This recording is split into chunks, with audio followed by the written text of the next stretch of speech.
नमस्कार। आज के इस खास विश्लेषण में हम एक ऐसे ऐतिहासिक राजनीतिक बदलाव को डिकोड करने जा रहे हैं जिसने भारतीय राजनीति की पूरी दिशा ही बदल कर रख दी। हम बात कर रहे हैं 2026 के पश्चिम बंगाल चुनाव की। एक ऐसा चुनाव जहां 15 साल पुराने एक बेहद मजबूत शासन का अंत हुआ। आखिर इतना बड़ा उलटफेर हुआ कैसे?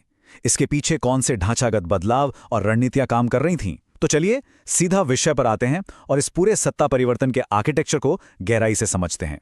शासन परिवर्तन की नींव।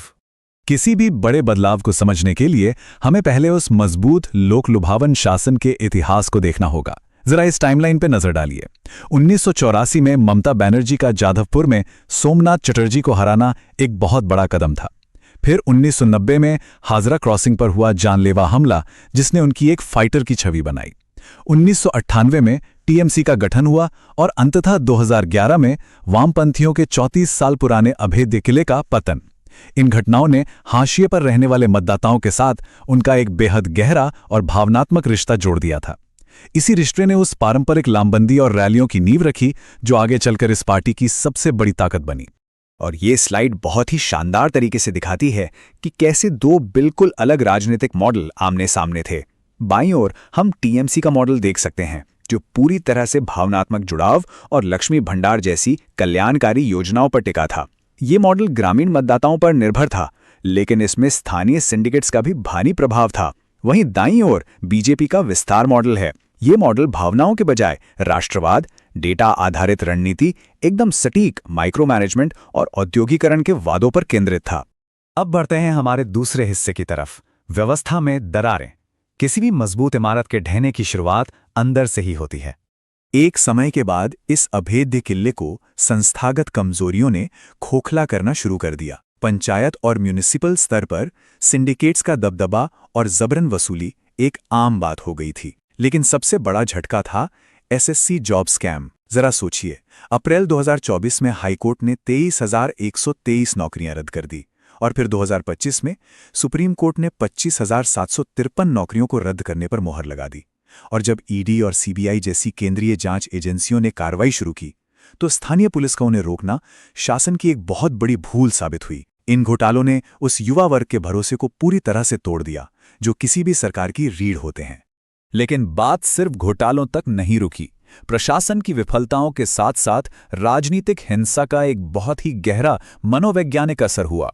संदेश खाली में महिलाओं के साथ हुई ज्यादती और जमीन हड़पने की घटनाओं से लेकर आरजीकर मेडिकल कॉलेज की उस बेहद दुखद घटना तक, इन सब ने सुरक्षा को लेकर गंभीर चिंताएं पैदा कर दी। इसका सबसे बड़ा परिणाम क्या हुआ? भारी जन आक्रोश। और वो ग्रामीण और शहरी महिला मतदाता वर्ग जो कभी इस शासन का सबसे वफादार समर्थक माना जाता था, उसकी निष्ठा हमेशा के लिए बदल गई। तीसरा हिस्सा बहुत ही दिलचस्प है, मतदाताओं का पुनर्गठन। यहां हम देखेंगे कि कैसे संस्थागत हस्तक्षेप ने चुनाव का पूरा परिदृश्य ही बदल दिया। चुनाव से पहले एक बहुत बड़ी पहल हुई, स्पेशल इंटेंसिव रिवीजन यानी एसआईआर। चुनाव आयोग की इस पहल को सुप्रीम कोर्ट का सीधा निर्देश प्राप्त था। चुनावी अखंडता को बहाल करने के लिए सुप्रीम कोर्ट ने 150 जिला जजों को यह सुनिश्चित करने का काम सौंपा कि मतदाता सूची से मृतकों, स्थानांतरित हो चुके लोगों और गैर नागरिकों के नाम पूरी तरह हटाए जाएं। ये कोई आम सफाई अभियान नहीं था। अब इस स्लाइड में जो सबसे दिलचस्प बात है वो ये है कि सफाई अभियान का असर कितना व्यापक था। आप देख सकते हैं, संशोधन से पहले बंगाल में 7.66 करोड़ मतदाता थे और संशोधन के बाद ये संख्या घटकर 6.77 करोड़ रह गई। जी हां, सीधे 12% की भारी गिरावट। इसका मतलब था कि करीब 90 लाख नाम हटा दिए गए। इस एक कदम ने उन स्थापित वोट बैंकों को पूरी तरह से ध्वस्त कर दिया जिन पर पुराने चुनावी गणित टिके हुए थे। और जमीनी स्तर पर समीकरण भी तेजी से बदल रहे थे। मुर्शिदाबाद और मालदा जैसे महत्वपूर्ण गढ़ों में हुमायूं कबीर की आम जनता उन्नयन पार्टी यानी एजेपी ने अल्पसंख्यक मतदाताओं के वोट बैंक में सेंध लगा दी। इस नई पार्टी ने उस 90 से 95% वाले एक मुश्त वोट बैंक को बांट दिया जो कभी मजबूती से सत्ता पक्ष के साथ था। इस बंटवारे ने पूरी तरह से सत्ता पक्ष के चुनावी गणित को बिगाड़ दिया और विपक्ष को नॉर्थ दिनाजपुर जैसे क्षेत्रों में सीधा फायदा पहुंचाया। अब आते हैं हमारे चौथे हिस्से पर, विपक्ष का टैक्टिकली ब्लूप्रिंट और उनका माइक्रो मैनेजमेंट। पारंपरिक रैलियों का दौर अब पीछे छूट चुका था। विपक्ष की पन्ना प्रमुख रणनीति वाकई में एक लॉजिस्टिकल मास्टर क्लास थी। आइए इसे स्टेप बाय स्टेप समझते हैं। सबसे पहले पूरे राज्य के 44,000 मतदान केंद्रों का बारीकी से सर्वेक्षण किया गया। फिर मतदाता सूची के हर एक पन्ने के लिए एक पन्ना प्रमुख नियुक्त किया गया। इसका सीधा सा मतलब था कि एक कार्यकर्ता के पास केवल 15 से 20 घरों की जिम्मेदारी थी। वो उन परिवारों का डेटा इकट्ठा करता, लगातार उनके संपर्क में रहता और उन्हें आश्वस्त करता। इस बारीक जमीनी संपर्क का सबसे बड़ा फायदा ये हुआ कि स्थानीय सिंडिकेट्स का खौफ और उनका प्रभाव पूरी तरह से बेअसर हो गया। माइक्रो मैनेजमेंट के साथ साथ चुनाव प्रचार के वादे भी बिल्कुल सटीक निशाने पर लगे। महिलाओं की सुरक्षा के डर को दूर करने के लिए दुर्गा स्क्वाड नाम के एक विशेष बल का वादा किया गया, जिसने निर्णायक महिला वोट को अपनी तरफ खींचा। मतुआ समुदाय और अन्य शरणार्थियों को CAA के जरिए पक्की नागरिकता की गारंटी दी गई। इसके अलावा सरकारी कर्मचारियों के लिए 7वें वेतन आयोग का वादा और युवाओं का पलायन रोकने के लिए बंद पड़ी फैक्ट्रियों को फिर से खोलने का संकल्प।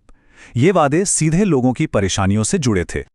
और इन सब रणनीतियों का नतीजा क्या निकला, आइए देखते हैं हमारे 5वें और आखिरी हिस्से में 2026 का ऐतिहासिक जनादेश।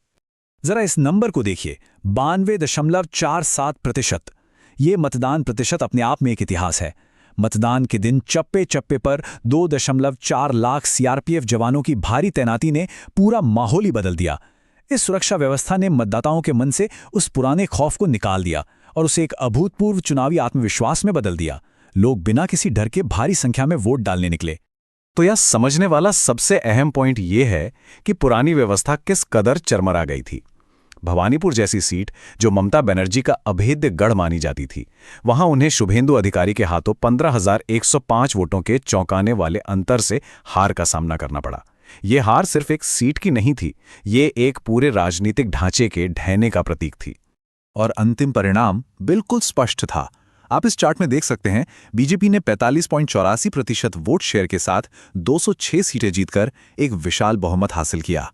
वहीं पिछले 15 सालों से सत्ता में रही TMC मात्र 81 सीटों पर सिमट कर रह गई। सबसे बड़ा बदलाव जो हमने देखा वो ये था कि सुरक्षा चिंताओं और जमीनी रणनीति के कारण शहरों और गांवों दोनों ही जगह के मतदाताओं की निष्ठा पूरी तरह से पलट चुकी थी।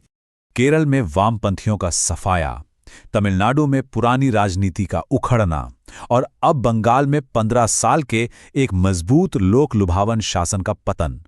इन तमाम ऐतिहासिक बदलावों को देखते हुए हमारे सामने एक बहुत बड़ा सवाल खड़ा होता है।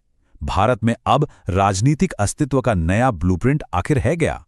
पुराने फॉर्मूले अब काम नहीं कर रहे हैं, तो भविष्य की राजनीति किस दिशा में जाएगी? ये एक ऐसा विचार है जिस पर हम सबको सोचना चाहिए।